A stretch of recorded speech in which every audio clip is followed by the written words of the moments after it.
pagi petani-petani di Indonesia, khususnya petani Kalimantan Tengah. Hari ini matahari baru terbit setelah diguyur hujan 5 hari berturut-turut. Ya, terima kasih Tuhan. Ini anak saya lagi metik pepaya. Oh, bagus lah. Bagus. Ya. Oh, pepaya California. Jadi kita pun sekarang lagi melakukan persiapan budidaya tanaman semangka. Ayo lihat sebentar, kita lakukan percepatan agar OPT tikus, hama tikus tidak bisa masuk ke lokasi pembibitan kita. Mari kita lihat beberapa jenis tanaman-tanaman semangka kita yang akan kita semaikan. Ini jenis amara, ya.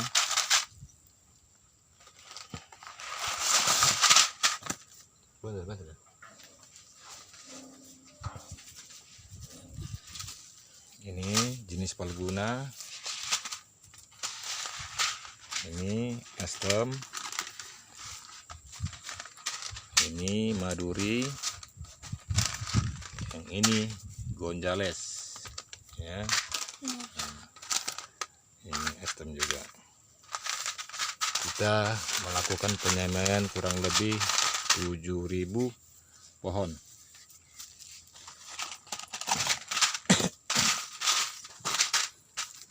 Karena kita bertani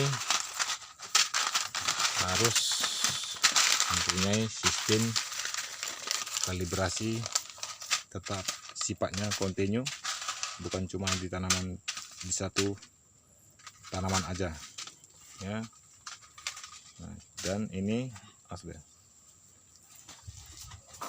cara penyemaiannya, kita melakukan pemakaian daun pisang yang gampang terurai nanti di dalam tanah. Kita lihat cara pemasangannya seperti ini, ya. Tanahnya gembur, hitam. Kita masukkan seperti ini aja, ya. Nah, nanti ini kita susun rapi, ya, di media ini. Baru kita melakukan penyemaian. Oke, kita jalan-jalan dulu melihat ada serangan apa di bawang merah kita. Ayo Del, Pak berikan lah. ini cabai kita. Nanti kita buat juga sesuatu tutorial singkat tentang budidaya cabai rawit. Nah, untuk budidaya cabai rawit, kalau saya ya, karena setiap petani lain-lain jurusnya, ya. Lihat seperti ini. Ini adalah cabang dari induk. Kalau saya, ini saya buang, ya. Ini saya buang semua, saya pangkas, ya.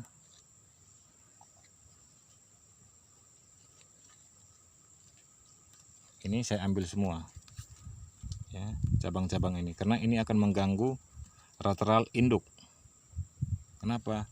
Kalau ini tidak kita buang, ini akan mengganggu pertumbuhan induk, lateral induk, ya. Karena permainan cabai ini ada 3 langkah yang harus kita pahami. 1, ini nanti ke atas sekitar 8 daun atau 10 daun dia akan baru membentuk V, ya. Setelah V, cabang V, baru dia C, ya, pembentukan cabang, ya. Setelah C baru dia R, ranting. Jadi di permainan cabai ini ada 3 yang harus kita pahami. V, C, R.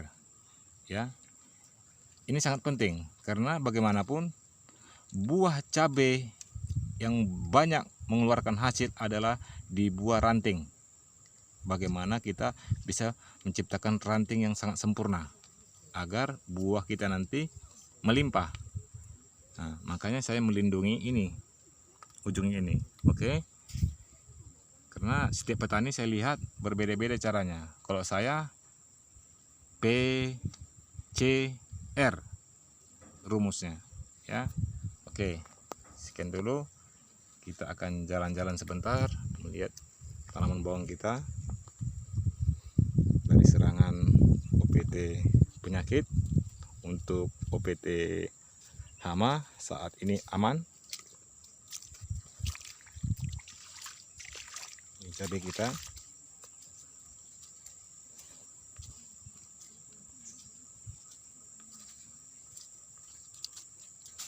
Nah, seperti ini juga. Kelewatan mungkin. Ini kita buang semua.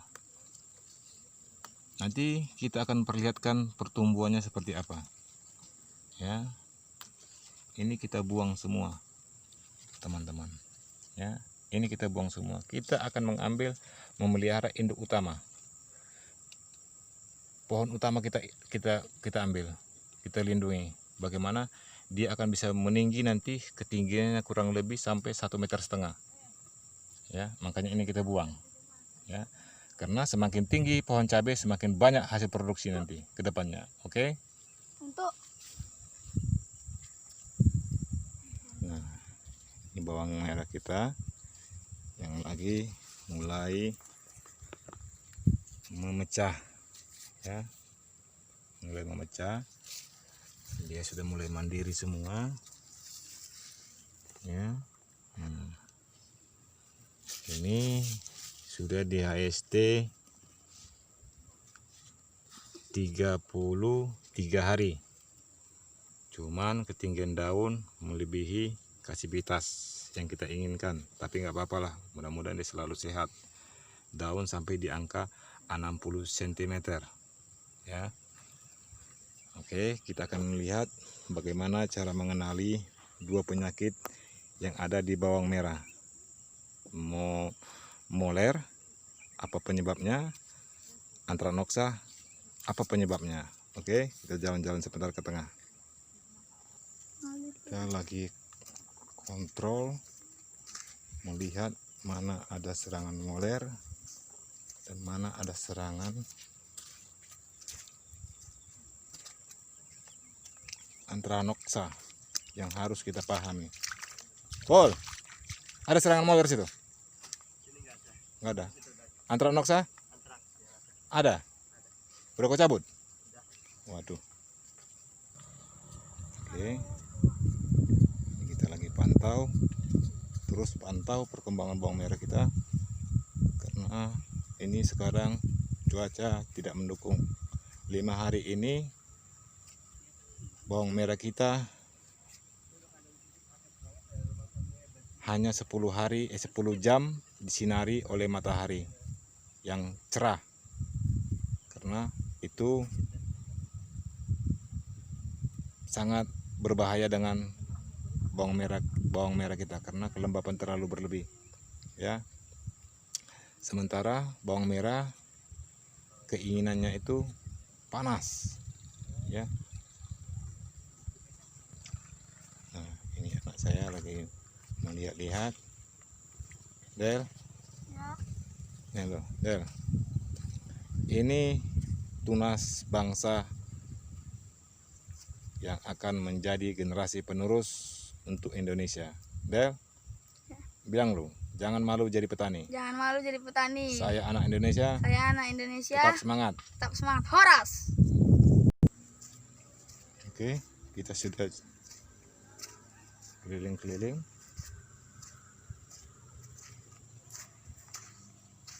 Ternyata yang kita cari belum dapat. Ya puji Tuhan, ternyata bawang kita sehat selalu.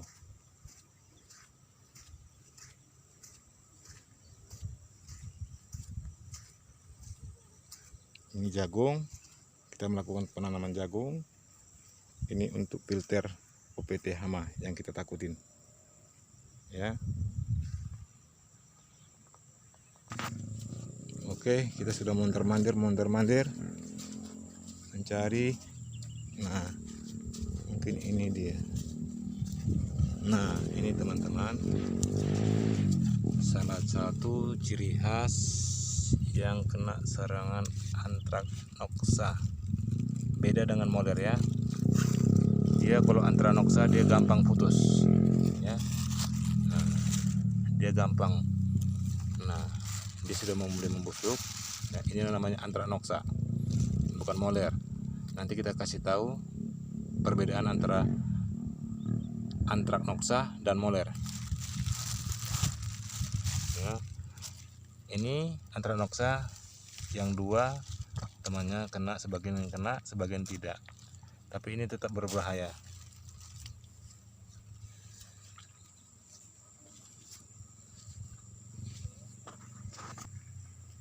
Nah, ini juga ya. Seperti ini sangat bahaya. Ini indikasi moler. Dia beda. Kalau moler rumpunannya tidak mau lepas saat kita cabut. Ini. Nah, ini juga ya. Karena moler umbinya tetap sehat, ya. Umbinya tetap sehat dan dia tidak akan gampang lepas dari rumpunan umbi. Kalau antraknoksa ditarik satu dia langsung lepas, ya. Makanya antraknoksa sama moler itu berbeda, ya. Antraknoksa itu bisa diakibatkan kelembapan yang berlebih. Kalau moler itu bisa terjadi karena seleksi bibit kita tidak sempurna. Oke.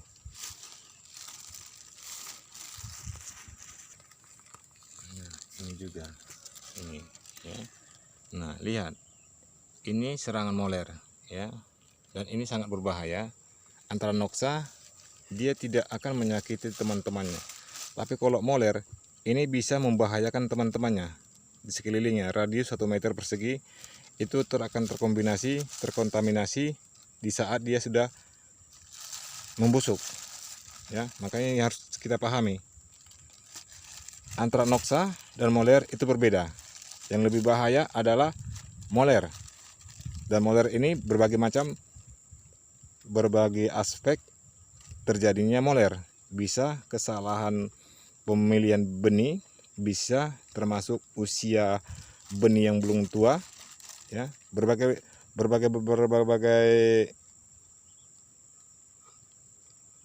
macam ini bisa terjadi, ya. Lihat daunnya udah keriting, ya. Ini yang membuat bahaya. Nah, jadi diantara satu rumpun ini bisa mengakibatkan radius 1 meter persegi. Sehabis 1 meter persegi dia sampai melarut, bisa-bisa tanaman semuanya habis. Makanya kita harus lakukan kontrol rutin, paling tidak 3 hari sekali. Jadi petani bawang tidak boleh malas. Oke. Nah, ada masukkan. Oke. Tim kita lagi melakukan penyiangan rumput. Pol. Nah, ini teman-teman. Ini ciri khas yang ada serangan antraknoksa. Ya, daun menguning, ya, tidak sempurna, dan dia mengerdil. Ini bisa kita lihat, ya. Coba kita cabut, dia akan gampang aja. Dia tidak akan tercabut semua. Ini kita mengenali namanya antraknoksa. Nah, lihat, ya, dia busuk. Nah, ya. Nah. Tapi temannya yang lain, Nadel, Ya. teman yang lain sehat. Nah, ya. Beda dengan moler, dia satu rumpun langsung habis. Kalau Anthranoxa beda, ya. Seperti ini sudah busuk, ya, yang lainnya masih sehat. Makanya perlu kita melakukan pengkontrolan rutin, melakukan pencabutan. Nah,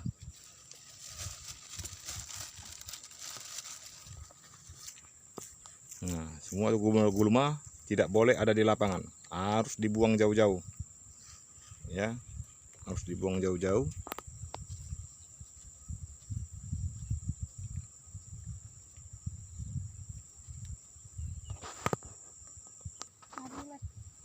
Apa? Ulat aman. Walaupun kita tidak pakai insektisida, ulat aman. Kita sudah melakukan perangkap.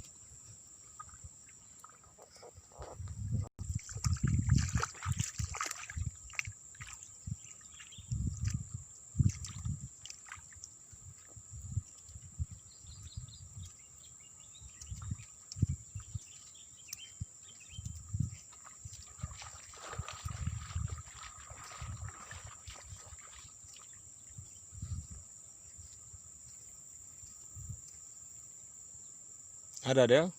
Nggak ada. Oke, jadi untuk yang dipertanyakan sama teman-teman tentang penyiraman, kita melakukan penyiraman secara manual, ya, secara manual memakai mesin Robin. Tapi kita melakukan penyiraman itu tidak dipatokkan 1 hari 2 kali atau 1 hari sekali. Saya mempunyai pedoman dari kekuatan kandungan air yang ada di dalam tanaman saya. Contoh seperti ini. Agar kita memahami sedikit tentang unsur hara NPK. Kalium adalah sebagai gambaran untuk kita mengetahui unsur dari kekurangan air pada tanaman bawang merah kita. Tanaman apapun, mau bawang merah, cabai, ya, semangka, kekurangan kalium itu bisa kita lihat pada jam 12 siang di saat matahari terik. Kalau daunnya dia lentur seperti ini, itu kita bisa kategorikan itu akan kekurangan kalium. Nah, jadi kita mempunyai pedoman di bawang merah kita. Kita tidak melakukan penyiraman setiap hari, ya. Kadang kita dibantu oleh air hujan, ya. Nah, tapi kan semua itu mempunyai suatu tata olah yang dari awal yang saya katakan olah tanah paling penting. Nah, contoh seperti ini, ya. Kita harus memahami jenis-jenis tanah yang kita pakai, di media apa yang kita pakai, ya. Contoh seperti ini, ya. Tanah kita ini tanah mineral berpasir, ya. Dia gembur, sekalipun dia kena hujan dia tetap gembur, sekalipun dia kena panas dia tetap gembur. Beda dengan tanah aluvial. Tanah aluvial, tanah sawah atau tanah endapan, ya, dari dataran tanah larutan dari dataran tinggi ke dataran rendah. Ini harus kita pahami, ya. Kalau tanah seperti tanah saya ini, walaupun ini tidak ada hujan seminggu ataupun 2 minggu ataupun 1 bulan, dia tetap gembur, ya, tetap gembur. Makanya saya bilang saya mempunyai pedoman melakukan penyiraman dari posisi daun bawang saya, ya. Di saat daun bawang saya ibaratnya memberi kode, baru saya akan melakukan penyiraman. Dia kalau kekurangan air dia akan layu, ya, layu, tapi tidak selayu yang kita paling kode-kodenya dari segini aja. Nah, begini dia. Kita baru melakukan penyiraman. Kadang kita melakukan seminggu sekali atau 10 hari sekali, ya. Nah, Jadi untuk media tanam kita harus pahami, kalau tanah aluvial, ya, tanah sawah yang dibentuk menjadi bedengan seperti ini, ya, ini kena matahari aja 2 jam dia akan mengeras, ya, mengeras dan akan mengunci tanaman kita, ya. Sementara kuncian itu hanya di kedalaman 2 cm. 2 cm dari permukaan tanah, ya. Kenapa harus kita melakukan penyiraman? Karena kita penting di budidaya bawang merah kalau di jenis tanah aluvial, ya. Penting. Kenapa? Karena fase bawang ini seperti sekarang ini, fase degeneratif, dia perlu pemekaran, megar. Jadi andai kata dia terkunci di dalam media tanah aluvial yang begitu kena matahari dia langsung mengeras, dia akan tidak sempurna pemekarannya.